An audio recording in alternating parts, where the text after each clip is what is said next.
Good morning, it's Monday, December 30th, 2024. Muscatine County Board of Supervisors, I call the meeting to order. First item on the agenda is to review the agenda. Move to approve as presented. I have a motion by Scott, Second. second by Kurt. Any further discussion? All in favor signify by saying aye. Aye. Opposed, the same. Motion carries. Item 3 is discussion of possible action to approve the minutes of the December 23rd, 2024 regular meeting. So moved. I have a motion by Scott, I'll second. second by Danny. Any further discussion? All in favor signify by saying aye. Aye. Opposed, the same? Motion carries. Correspondence. Scott, did you have anything? I had nothing to note. I had nothing to note. I got nothing. Kurt? No How about committee. meetings, Kurt? No. Danny? None. I had none either. Scott? Nope. All right, quiet week. Item number 6, items with the administration office. Item 6A is discussion of possible action to approve 2 hiring requests for the Muscatine County Jail. These are 2 positions in the jail. They're administration positions that they're requesting to fill from within. I would move. I got a motion by Danny, second by Nathan. Any further discussion? All in favor signify by saying aye. Aye. Opposed, the same. Motion carries. Item B is discussion of possible decision on a request for a one-time exception to the excess vacation policy contained in the Muscatine County Employee Handbook. We all got a letter, a note.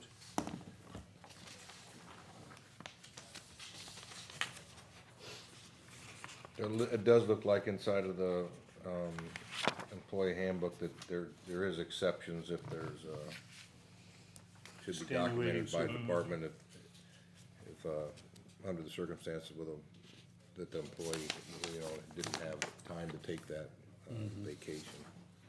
Have we done it before? No, we've never Never had to do it or done it. made the exception? We never made an exception to pay somebody, no. So for this individual, I think, my thought is we've added a lot of duties to this individual that weren't in his job description, and as a result, I completely understand the inability to take time off. Also, the nature of his position, I certainly don't wanna make it a common or accepted practice, but I think extraordinary circumstances can warrant extraordinary steps, so I don't have a problem with it. I don't have a problem with it. Yeah, well, I've, I'm one of those people that say, it's a item in the handbook I would address long-term, because personally, I believe vacation time is an earned benefit by all. And if I think everybody should take some vacation a year, a week or two, at least a week, but I would think if they don't, choose not to and wanted pay in lieu of compensation, I'd be fine with that. So, based on that, I'm fine with it. And is the board interested in me drafting a permanent I think so. amendment to the Well, policy? The only concern that I have with that is that that will increase our budget. You gotta figure out how much you're gonna do it, cause if you got a lot of employees doing that, you're gonna increase the budget a lot, because if a guy's making 50 grand a year, that's basically 50 grand for those 2 weeks or 3 weeks paid vacation. Now, if you pay him out, he's still getting that, plus he's gonna get the additional 2 weeks pay, so your budget that would go up drastically if a lot of people started doing that. Well, I think that's true but the question is if someone is if they're not on vacation, what happens to that time? Are you using overtime, are you using comp time? I would expect comp time and overtime to reduce commensurate, if somebody's there working. Yeah, if it's a position that gets covered, then you're paying, you gotta make that up with overtime or something like that, then maybe a wash. But if it's a position like I'm assuming when Eric or a department head goes on vacation, there's not a replacement. There's no replacement, you run without that, so those will increase. Well, yeah, so it's all, to me, it's budgeted funds. I would have a certain level of employee that comp time doesn't happen. If you're not an hourly employee, why are you even getting comp time? It's just part of the job.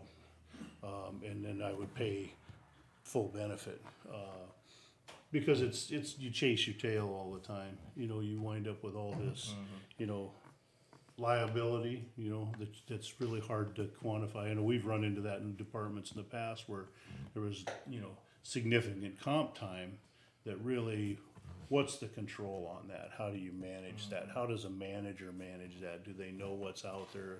The obligation, is it approved? Is it not approved? It's kinda like an overtime.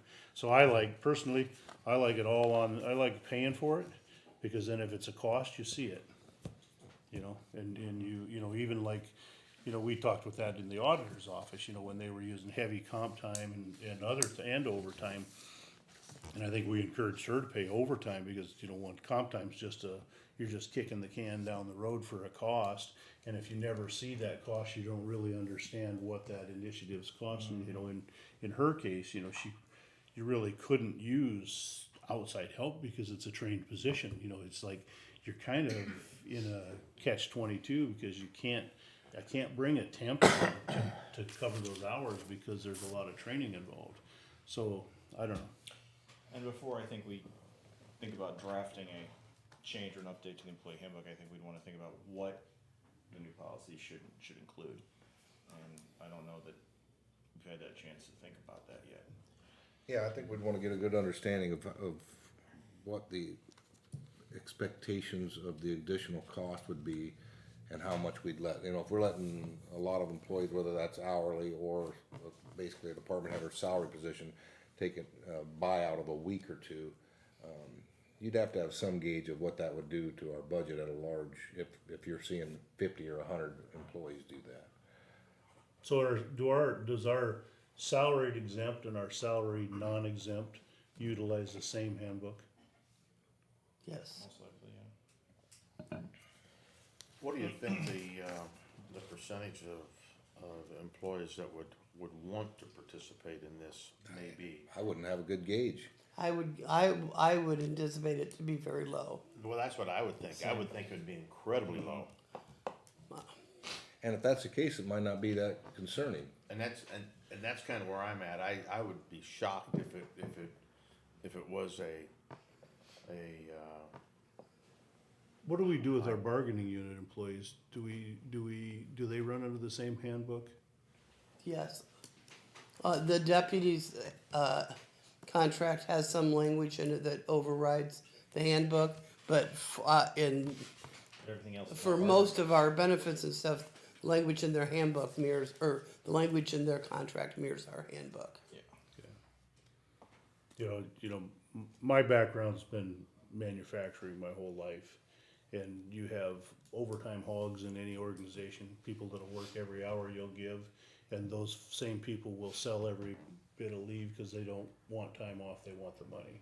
And I'm fine with that. I think everybody should take some time off, but, you know, so I think that's a reality. And I think you're right, you have to be very careful, look at it. I think you have to look at all your paid time off and say, are our programs reasonable and are they competitive and are they, I don't have a what people problem with the want. I don't have a problem with the buyout at all, if that's what people want. I just wanna get a good gauge of what it would do. yeah, What it no, would cost. 100%. Cause I think we also have a program where you can excess leave, rather than lose it, you can donate it, correct? That's excess sick leave. Excess sick leave. Any sick, you can donate your sick leave, at any time. It doesn't have to be I'm sorry, excess vacation. I misspoke completely. Yeah, It's vacation. only excess vacation or vacation that you can donate.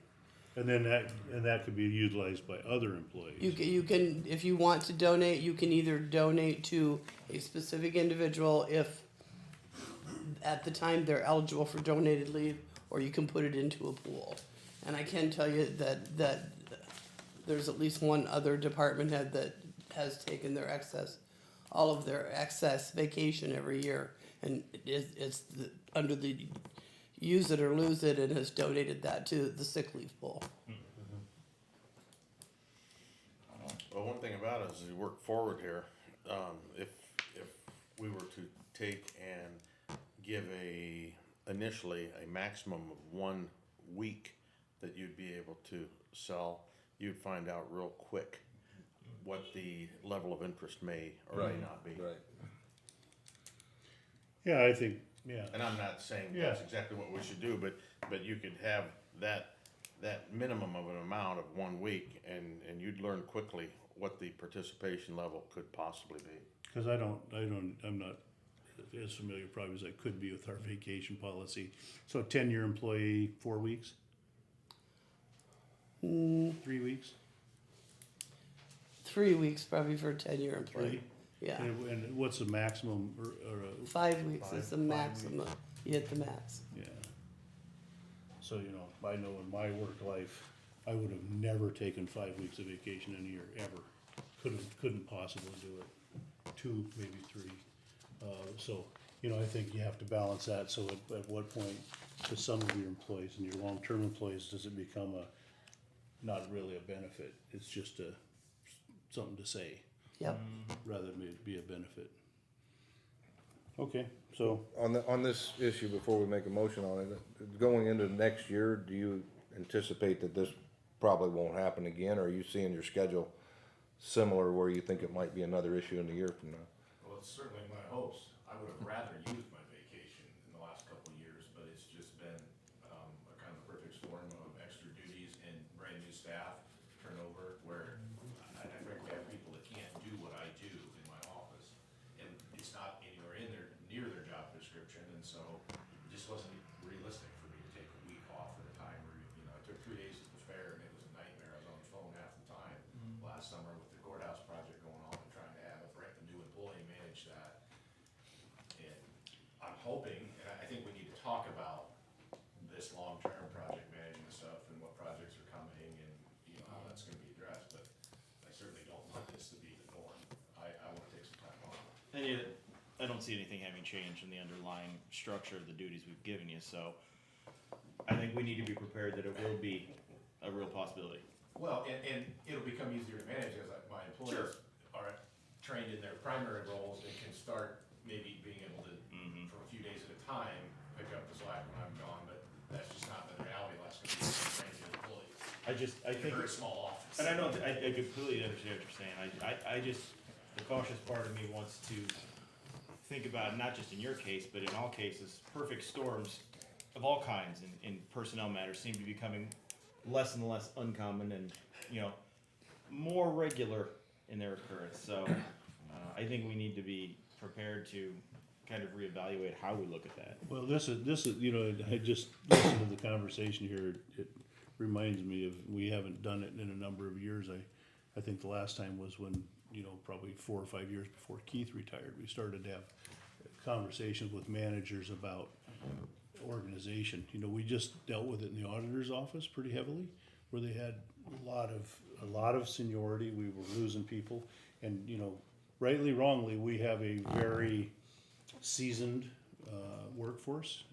We have a lot of longevity, I'd have to look at it, and I think that's something we probably need to look at by department, so that we have, because, you could run into this in a number of areas, if you have a 25-year employee that's probably aging out, I'll say, or on the end of their career, what are your plans and how do you deal with that? Because, organizations 50 years ago, you may have had a little bit more flexibility with staff. You might have had, the ability to overlap and work, I can think in my career, I had times when I was able to work with a retiring executive for a while, and that was very beneficial. But, quite frankly, with the way cost pressures that we get today, that's not a reality, not gonna happen.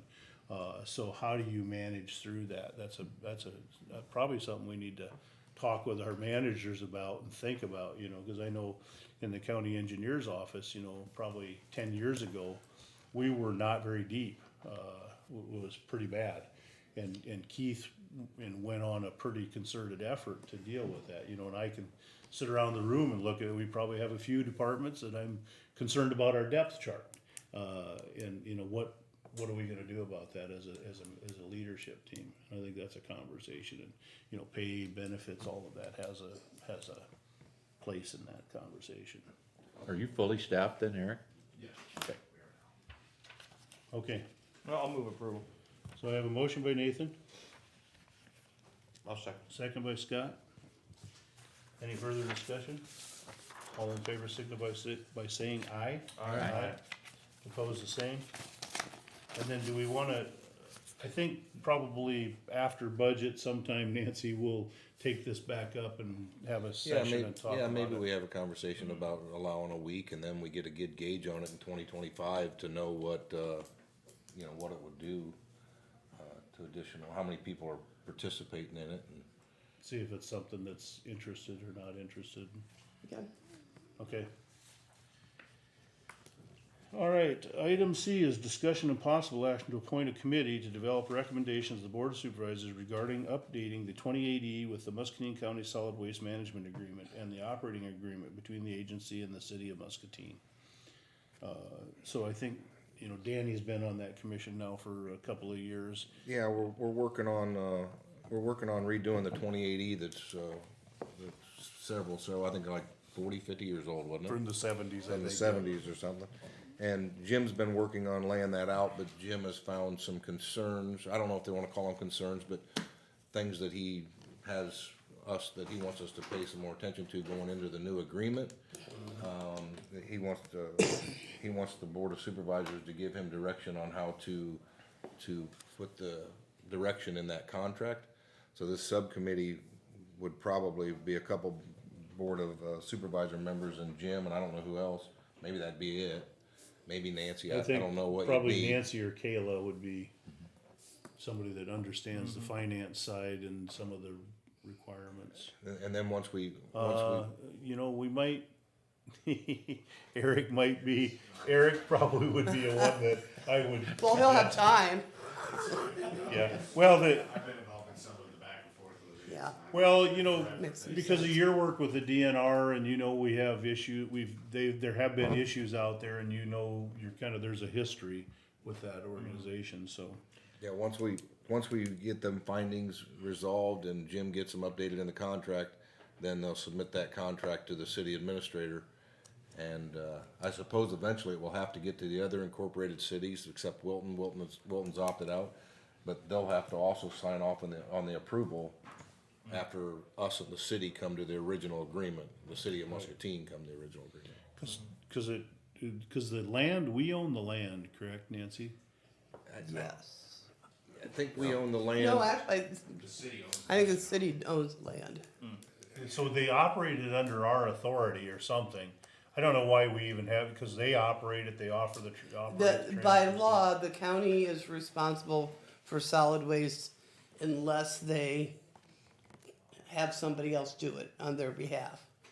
So, So then there was a contract issued to the Muscatine, the city of Muscatine, the transfer station to operate yes, the landfill. the contract between the solid waste management authority and the city to actually operate the landfill.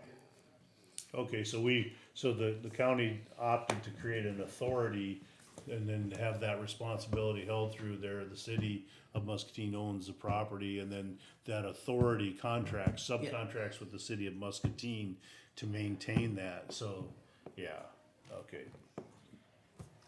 So we have to be involved. Yes, we have to be involved. So, I mean, clearly we need somebody from administration. Nancy, is that yours? Is Kayla capable? I'll have a conversation with Kayla, but it's probably gonna be me. And then Eric for sure, and Jim and board members. Danny's the closest to it now. I have no experience with the landfill work, so I've been on that commission a number of years ago, so I'm somewhat familiar with some of the issues and certainly with some of the problems in the operating agreement. As it, you know, cause it's like anything else, you know, we always struggled getting quorums. I think that's still a problem, the quorum per the agreement, so it's really hard even to do day-to-day business that needs to be done there because some of the elected officials that are responsible don't ever show up. Yeah. And so I think that needs to be addressed in the new Yeah. agreement and all of that, so. I mean, I could be happy to do that. Works for me. Unless, Scott, you are interested, not interested? How many of us to set Because up? I don't think, Probably shouldn't probably be three. no more than two, Yeah. probably. I don't know anything about it, quite honestly, Yeah. but I'd be happy to do it. Can we, you say no more than three? Yeah, you don't wanna Can do we have three, three cause then board you members gotta, on? it? You don't if you want have three. more, you don't want three, cause then you got a quorum, and so every Right. meeting you'd have to do public meetings and notice, not that you're hiding anything, but it just makes it more Maybe I complicated. should ask this question, when do you guys meet? I don't it know, we'll hasn't have to yet, see yeah. what works for Jim and Nancy for a schedule, all of us. It'll we'll have probably to- be daytime stuff. Probably afternoons would be my guess for Jim. Jim's, the best bet for Jim usually is middle of the week after, in some I'm couple hoping it only takes afternoons. a meeting or two to sort through it. I'm hoping it doesn't take too many. I wouldn't expect, but I mean, this is just gonna be providing recommendations to the board, I assume. Yes, Yeah. I can do it. Okay, so we'll have Danny and Scott from the board, and then Eric, Jim, and Nancy. okay. Perfect, okay. Thank you all. Anything else? I don't have anything else. Okay. You saw the note from Jessica on the presentation from the, Physicians Network. Some comments about CSN, and I talked a little bit with Bill about that, so I don't know when we're gonna kinda get to those details to figure out if we have areas outside of mental health and, cause I don't know. I think that contractor said in their document that within the first 90 days of them getting it, which was December, they're gonna reach out and they'll talk to us about the plan, so hopefully Hopefully that's, we'll have a plan very shortly. Okay. Item number 7 is receive information from county employees. Anyone from the county wishing to address the board? Or Bill? Good morning. Good morning. I figured since Eric was bringing up things about pay related to vacation and so forth, it'd be a good time to ask where we're at with salary administration, with getting people back into the steps they were prior to any salary adjustments, or for some of them, getting any type of a salary increase based on their grade change or anything like that. I don't understand the part about getting an increase. Well, did my position get regraded? Yes. My pay is the same as it was prior to being regraded. No, it's not. Then it's been the same for the past year, so where are we at getting people back into where there should be for the steps? For the current fiscal year, what the board did is place people in their new, on their new step. And as part of the budget that's gonna come to the board, there'll be a proposal about how to get everybody back to where they were within 4 years. Okay, so this will be in the 25-26 budget proposal for that? Yes. Okay, Yes, alright. So this next budget will review the salary survey, salary study, and look at the gaps we had, and then. when make we decisions. did the appointments and we knew, and a lot of people were put in a much lower step, the board, direction from the board was for me to come back with a plan about how we're gonna catch those people up, because it's way too much to do in a year's time. I mean, that would be a pretty huge bump for some people. And so as part of the budget process, I put together a schedule and put at least what happens in 25-26 into that new budget proposal. And I figured that's when we'd talk about if that plan works. that's going forward. But when we got the salary study, was there any adjustments made from the time we got it for last year's wages when they got a job in July? Well, we implemented July 1st. We And we implemented, implemented some increases. we implemented the new schedule July 1st for people who had a significant, and I can't tell you the exact number off my head, but for people who took a loss in steps in their new grade, we gave them a 1-step increase July 1st, and then they would get a 1-step increase on their anniversary date for the current fiscal year.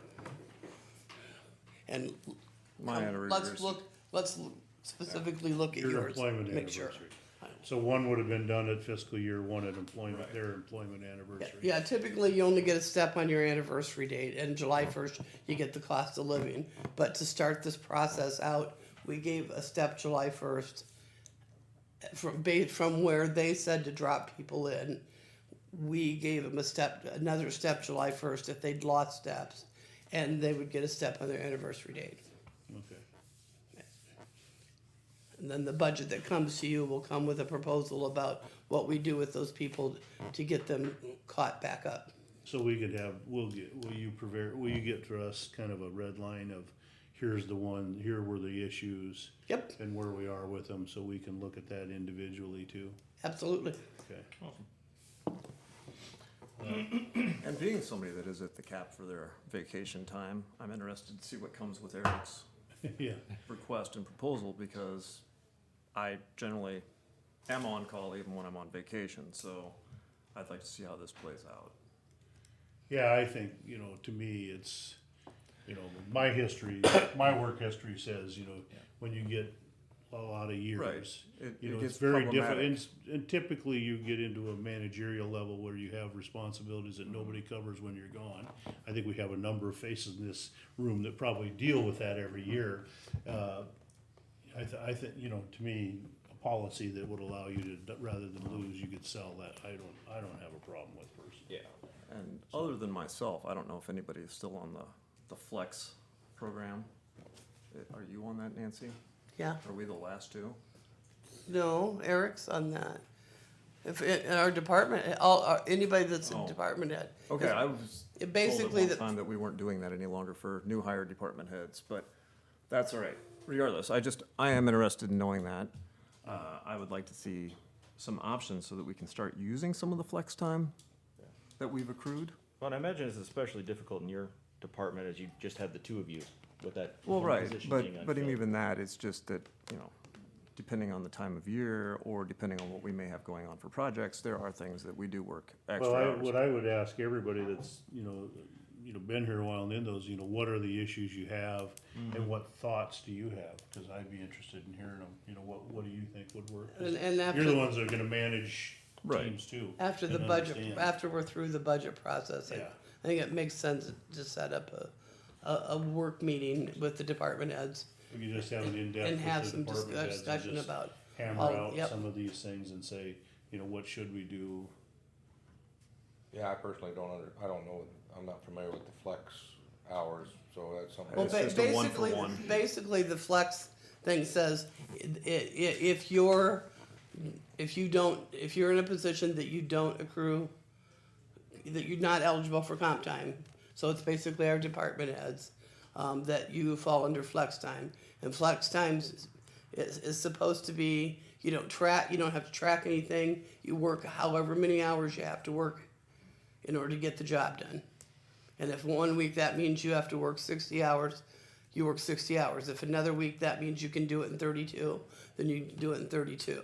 That's what flex started as. Because of some of the board of supervisors that we've had over the years, paying attention and having an issue whenever a department head was off and didn't use sick or vacation, people started tracking those flex hours. So most of us track those flex hours just as a protection to ourselves, so that we can, if the question's asked, we can prove that, I'm taking off hours that are making up for hours I worked before. So, So essentially, if you're at home on call and you work 3 hours that week, that's Right. would fall under And the flex. When I was hired, it was known that a lot of things that I would have to do would most likely be after hours so that we don't disrupt business services, which we try to adhere to, but there's a lot of things that I do that are pretty much strictly after hours or weekends. Right, sure. Because I can limit the amount of impact I have on users. And so I can accrue them fairly quickly, and so and I we, just have to remember to write them down. and we do have some departments that are 24/7, which means if there's an issue with the jail in the middle of the night, a computer issue, Right. Bill's We're gonna getting get called. So, but no, I'm interested to see where this goes. No, I think those are, those are good conversations. I think we need to think through, Absolutely. work through and figure out, cause, you know, it's really like another version of comp time is really what it is. Yeah. And, you know,